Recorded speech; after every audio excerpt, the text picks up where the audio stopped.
Off in the land of fantasy, tucked away in the one and only village where humans meet, is a library.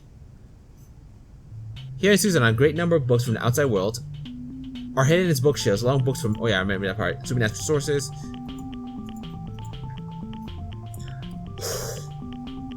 Oh, I almost hit the burp there. A tool for emulating, or rather transporting, ordinary humans across the barrier between fantasy and the mundane, and letting them become the adventure seekers they dream of becoming, but don't have the guts to have the risk their lives and tempting.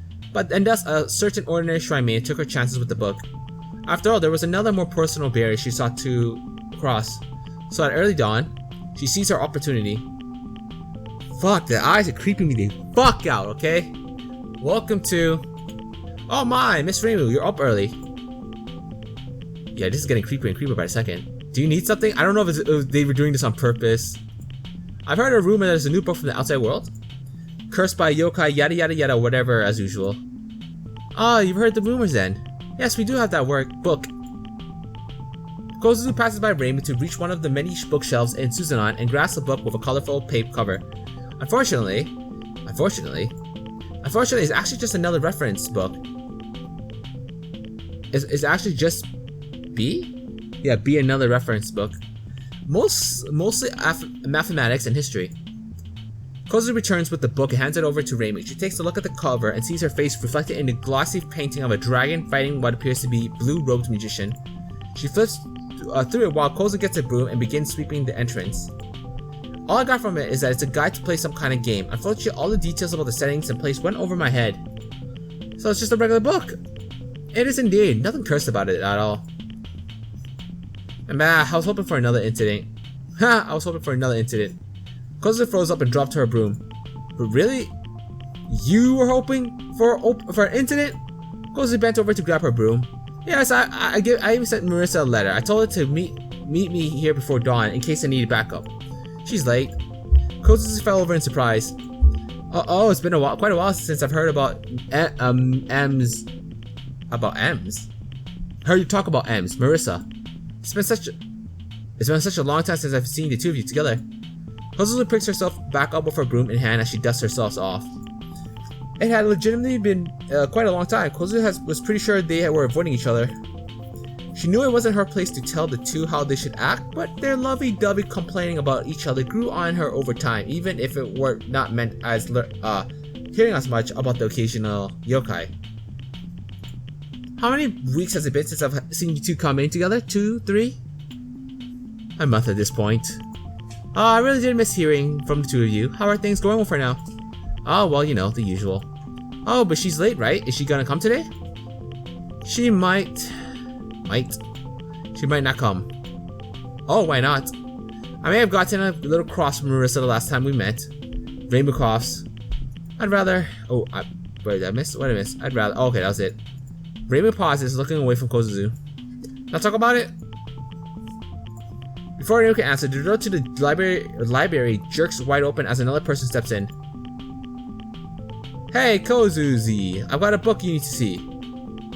Like prey being hunted by a wild beast, Reimu's first instinct was to fly out the door before she was seen. Her second instinct was to let loose a Barashi Damaku at her girlfriend. The last idea to come to mind was to run up to her and hug her. She didn't think Marissa would appreciate it after what she told her though. None of these options were likely to work, so she instead chose to do nothing. Just a moment, I'm still talking with Reimu. Reimu? Hey, been a while. Crap baskets.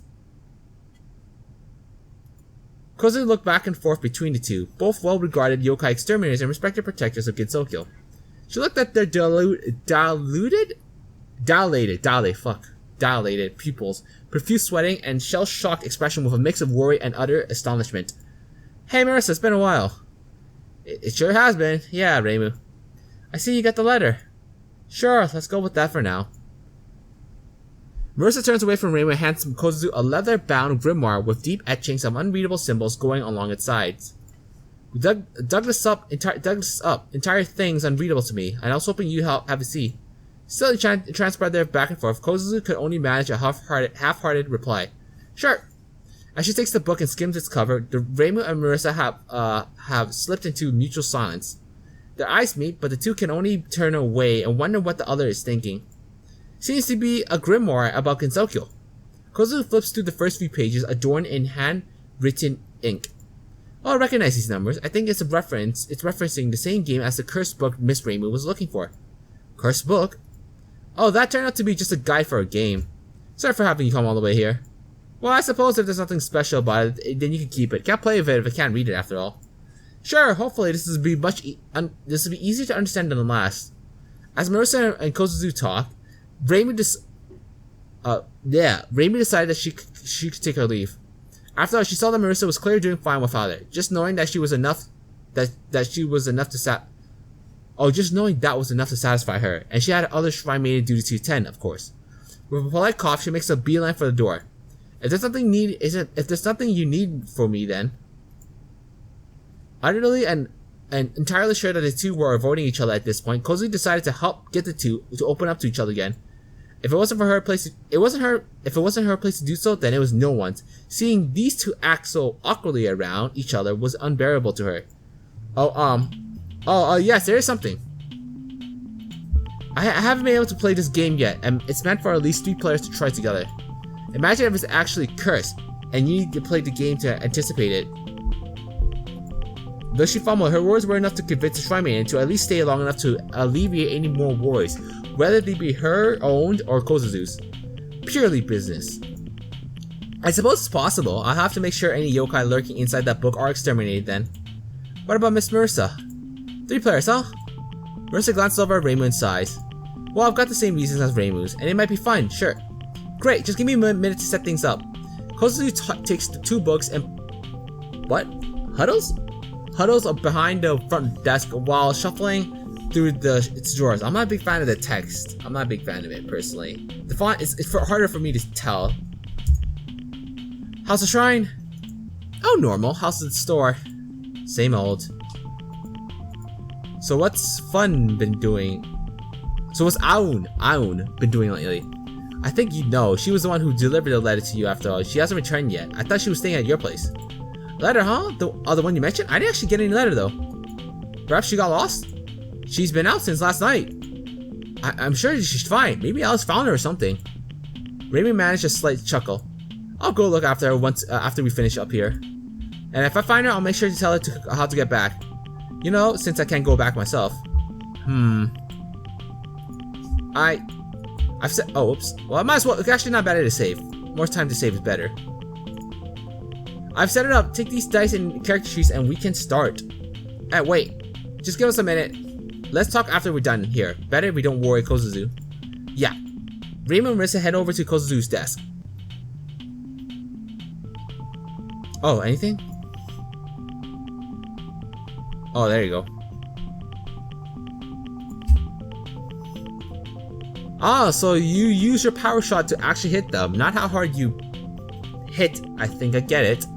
It's even got the most important spell. It's even got the most of the spell card rules. This is actually well made, huh? It's even got pre-made characters that match us perfectly. Yeah, I'm so glad you came in with this book. It makes understanding the two so much easier. That said, if the first one is from outside world, I'm not sure how the second book has details about Gensokyo. Maybe the previous owner liked the game so much they made their own version? Certainly is a lot of effort just for a game. Well, we better make sure the effort doesn't go to waste then. The 3 power pours over the character sheets one more time. Alright, I think we're ready. I'll be the game master, you two will be playing yourselves. Huh, is it really alright that I'm playing as myself? Oops. It's fine. The game doesn't take place during the present anyway. You two are reincarnations of your past selves, and many centuries have passed since your deaths. Long forgotten, the land of fantasy opens up once again to you. To rediscover the future, now past, you must venture out into an unwelcome world. Oh! Marissa claps slowly before Reimu nudges her to stop. Whatever by fate or by fluke, you two have returned to life. Most of your power is lost to time, and you begin at level 1. The 2 of you awaken in the human village. What does it look like?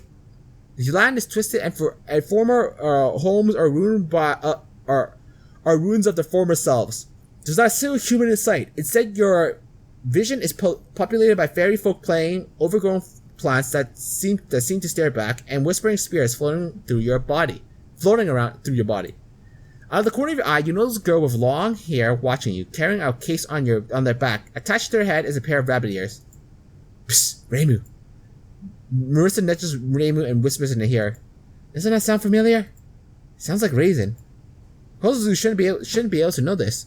Well, I guess the book has someone inside who's similar to Raisin then? Anyway, when she sees that she noticed her, she begins to run.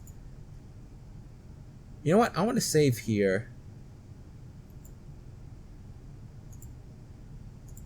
Yeah, just because I just want to finish it off because I am tired. I want to continue this on because I don't know how much Pride Game Jams there are. So I could probably do this and then maybe some few more and that should be it for that series. But yeah, I think it was a good place to cut off and we'll go back and deal with the choices there. But yeah, that's gonna be it for this one. So yeah, like always, this is Magi and thanks again for watching. A little tired as hell.